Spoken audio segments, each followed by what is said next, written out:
The dream of becoming a global billionaire power couple is officially over, and the wreckage is being picked apart in real time. For years, the narrative was one of triumph, a royal escape, a $100 million Netflix deal, and a lifestyle brand poised to rival the biggest names in Hollywood. But as we move through 2026, those glossy press releases are being replaced by something much colder: legal receipts, tax filings, and warehouses full of unsold goods. The Sussex empire wasn't built on a foundation of sustainable business. It was built on hype.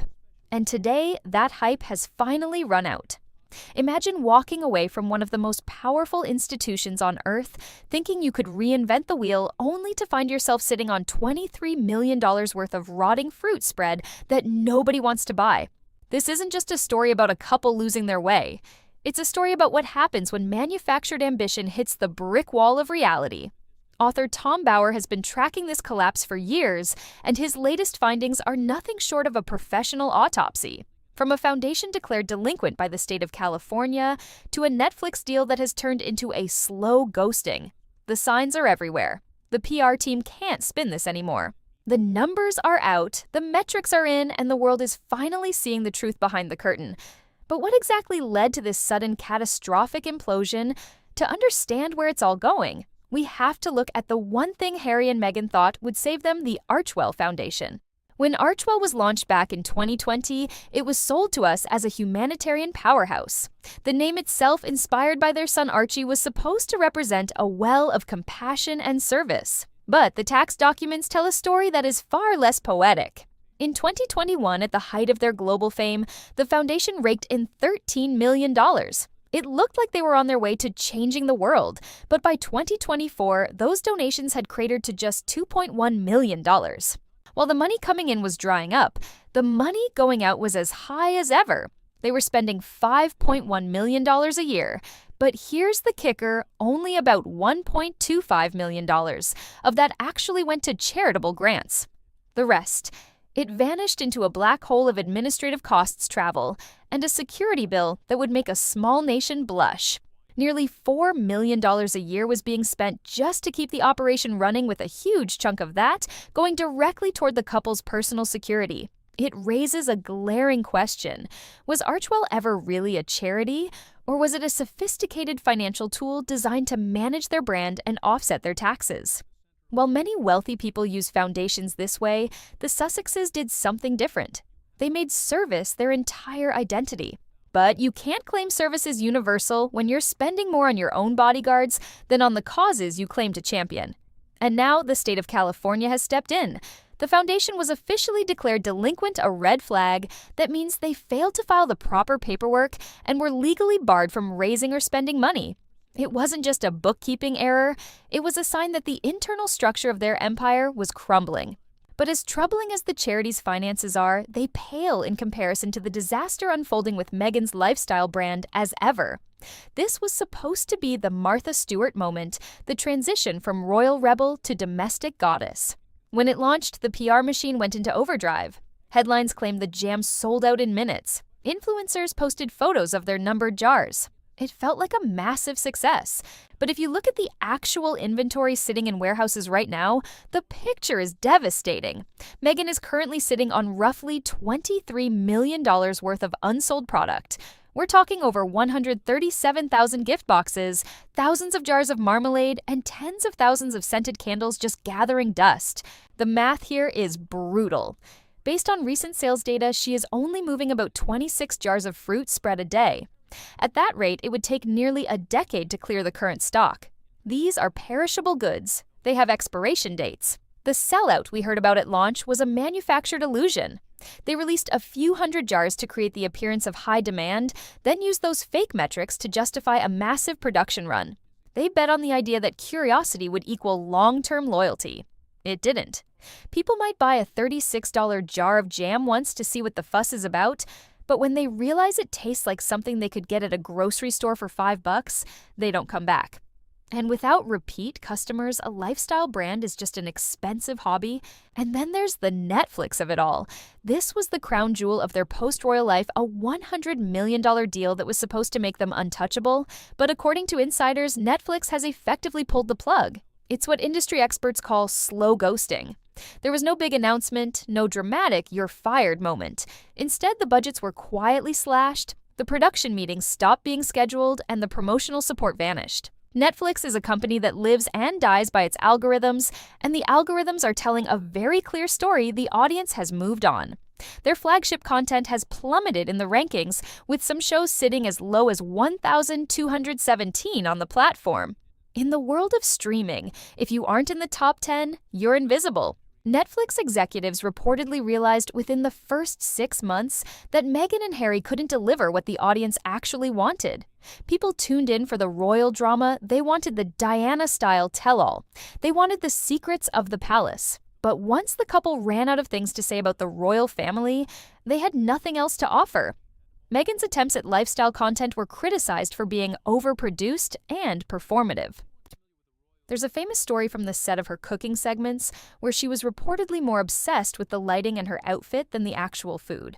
Viewers noticed. They saw a woman performing the role of a cook rather than someone who actually enjoyed being in the kitchen. It felt clinical, rehearsed, and ultimately hollow. This lack of authenticity is the thread that runs through every failure. Whether it's the charity, the brand, or the media deals, there is a sense that everything is calculated for the camera. This was never more apparent than during Prince Harry's recent legal battles in London. He was in court testifying about phone hacking incidents that happened decades ago, long before he even met Meghan. And yet in the middle of the witness stand, he broke down in tears, claiming the press had made his wife's life a misery. The judge had to intervene multiple times, reminding a grown prince to focus on the facts of the case rather than the narrative of his marriage. While Harry was weeping in a courtroom 5,000 miles away, Meghan was back in California posting curated content on Instagram. The contrast was jarring. It painted a picture of a man who has become so consumed by a specific victimhood narrative that he can no longer separate his own history from his wife's PR battles. It was a moment that cost them dearly in the court of public opinion. People are tired of the "woe is me" branding, especially when it's coming from people living in a $14 million mansion. You can only trade on your grievances for so long before the world starts asking what else you have to offer. And right now, the answer seems to be not much. The financial pressure is mounting. Maintaining their current lifestyle requires an estimated $400 to $600 million over their lifetime. But with their major deals drying up, where is that money going to come from? We've already seen signs of desperation. Harry reportedly auctioned off dinner seats at a charity event for $100,000 a pop just to raise funds for Archwell. When you start selling access to your dinner table, you've moved from global icon to party trick. They are burning through capital at an alarming rate, and the As Ever brand was supposed to be the safety net that caught them. Instead, it's a $23 million liability that is quickly expiring. So, where does this all end? Tom Bower and other royal insiders believe we are entering the most dangerous phase for the Sussex brand. As the money dries up, the incentive to monetize their royal connections becomes even stronger. We can expect more tell-all interviews, more insider books, and more desperate attempts to stay relevant. But there is a law of diminishing returns at play here. The more they talk, the less people care. The mystery is gone. The glamour has faded. What's left is a cautionary tale about ego and the danger of believing your own hype. They thought they could build a kingdom on social media, but they forgot that a real empire requires more than just followers. It requires substance. The era of fascination is over, and the era of indifference has begun. The world isn't watching because they love them, and they aren't even watching because they hate them. They've simply stopped watching. As the unsold jam sits in the warehouse and the Netflix meetings remain silent, the reality is setting in. You can walk away from a throne, but you can't run away from the numbers. The Sussex collapse isn't coming, it's already here. And if there's one thing we've learned from this saga, it's that even the most expensive PR machine in the world can't save a brand that has nothing left to say. Just when you thought the Netflix story couldn't get any more complicated, a new narrative started to emerge from the Sussex camp. As the reports of their shows being sidelined grew louder, the PR machine pivoted. They weren't being dropped. The story went they were going independent. In early March 2026, a spokesperson announced that Meghan's lifestyle brand As Ever was parting ways with Netflix's consumer products division to stand on its own. It was framed as a bold move toward global expansion with a sudden mysterious focus on Australia of all places. But industry insiders saw right through it. When a massive corporation like Netflix, a company with the logistics and reach to put a brand in every household, exits a partnership, it's rarely because the smaller partner wanted more control. It's usually because the big partner saw no return on investment. The reality of this independence is far more sobering. Without the Netflix marketing machine, Meghan is now responsible for every dollar spent on promotion, every warehouse lease, and every shipping contract. And the timing couldn't be worse. Reports from Los Angeles suggest that Netflix executives were specifically unhappy with the lack of appetite for the brand when they were looking for content to feature in their physical Netflix house locations, as ever wasn't even on the list. It didn't fit alongside global hits like Stranger Things or Bridgerton. It was a brand without a home, and now it's a brand without a bankroller.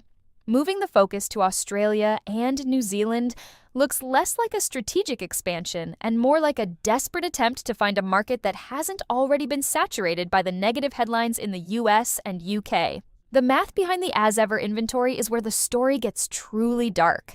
For a brand that started with only 50 hand-numbered jars of jam, the jump to 137,000 units was a massive high-stakes gamble. In the retail world, you typically order inventory based on velocity, how fast people are actually buying. But the Sussexes weren't following the rules of retail. They were following the rules of hype. They saw the 500,000 Instagram followers and assumed they had 500,000 customers. They didn't. They had 500,000 spectators. The difference between a like and a buy is roughly $36, and that's a gap the couple failed to bridge. Now, those 137,455 fruit spread gift boxes are sitting in temperature-controlled storage, and every single day that passes is a day closer to their expiration. It's not just jam, it's 44,000 jars of marmalade and 80,000 packets of flour sprinkles. If you're only selling 26 units a day, you aren't a business, you're a museum of failed ambition. And the costs of keeping those goods fresh are eating into whatever liquid capital the couple has left. It's a logistical nightmare that even a billionaire would struggle to manage, but for a couple whose primary income stream just got slow ghosted by a streaming giant, it's a financial ticking time bomb. The as-ever brand was meant to be their legacy, but right now, it looks more like a $23 million lesson in supply and demand. While the business empire was hitting a wall, Prince Harry was in a London courtroom fighting a battle that seemed more personal than professional. The 2026 trial against the Daily Mail's publisher was supposed to be his mission to purge the press of what he calls liars. But as the days dragged on, the focus shifted from the alleged phone hacking to Harry's own state of mind. The trial, which was expected to last 45 days, quickly became a spectacle of high emotion and even higher costs. Estimates put the total legal fees for both sides at a staggering £38 million. That is nearly $50 million spent on a case where the damages being sought are often a fraction of that amount. In a moment that has already become legendary in royal circles, Harry broke down while testifying about articles that were written years before he even met his wife. He spoke about paranoia and betrayal, but the most shocking part was how he centered every grievance around Meghan. He told the court that the press was making her life a misery, even when the evidence being discussed had nothing to do with her. It was a portrait of a man who seems unable to escape a narrative of victimhood. The judge, clearly losing patience, had to remind him multiple times that the court was there to discuss facts, not feelings. It was a brutal reality check in a court of law. Your truth doesn't matter if you don't have the receipts to back it up. Back in California, the Archwell Foundation was undergoing its own suspicious transformation. After being declared delinquent for missing filings, the couple didn't just fix the paperwork, they rebranded the entire operation to Archwell Philanthropies. On the surface, it sounds like a step up, but charity watchdogs are sounding the alarm. This new fiscal sponsorship model allows them to hide their financial details behind an established nonprofit, making it much harder for the public to see where the money is actually going.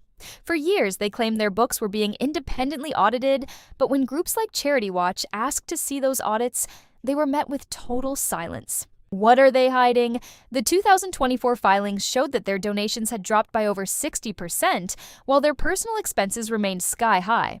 By pivoting to a more secretive model, they've managed to avoid the delinquency headlines for now, but they've also destroyed any remaining trust with their donors. Big-ticket philanthropists don't give millions to organizations that refuse to show their audits. It suggests that the well of compassion has finally run dry, and the foundation is now being used primarily as a vehicle to fund their high-security, high-drama lifestyle. It's a classic pattern of maneuvering when the numbers look bad, change the name, move the goalposts, and hope nobody notices the missing millions. The most telling sign of the Sussexes' financial desperation came at a high-end charity event where Harry was reportedly selling seats at his dinner table for $100,000. For a man who was born into one of the most exclusive circles in the world, the act of renting his presence to the highest bidder felt like a total surrender of his royal dignity. It was a move that screamed brand fatigue. If you have to sell your company just to keep your lights on, you aren't a global leader, you're a celebrity for hire. As we look toward the end of 2026, the trajectory is clear. The billion-dollar dream has been replaced by a fight for survival. They are trapped in a lifestyle that costs hundreds of millions to maintain with income streams that are either rotting in a warehouse or slow ghosting them on a streaming platform. King Charles has remained firm, refusing to foot the bill for their security or their mistakes leaving them isolated in their Montecito fortress. The story of Harry and Meghan started as a fairy tale, but it's ending as a cautionary tale of what happens when you trade your heritage for hype. The world has watched the collapse in slow motion, and the only question left is once the last jar of jam has expired and the last lawsuit has been settled, what will be left of the Sussex empire?